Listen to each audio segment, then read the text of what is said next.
Kai Rusijos krepšinio federacijos taurės finalinėme ketvirte Kęstučio Kemzūros Krasnodaro Lokomotyvas Kobanį pralaimėjo, mūsiškių trenerių neišlaikė, kaip sakoma, nervai.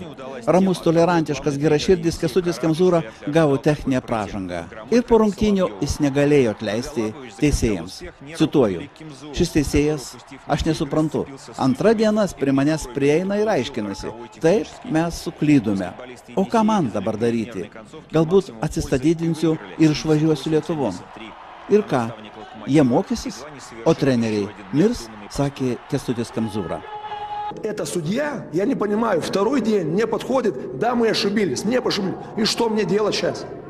Я сейчас, может быть, подам отставку и уеду в Литву. И что? Они будут учиться, а тренеры будут умирать. Nesinervinkite Rusijoje, mielas treneri Kęstutį Kemzūrą, o prisiminkite, kaip jūs gerbė ir myli Lietuva. Tausokite savo sveikatą, nes jos daug reikės ne tik Europos čempionate su šalies nacionalinė rinktinė, bet tikime ir ateinančiame sezone su viena Lietuvos klubinė komanda. Iki pasimatymo.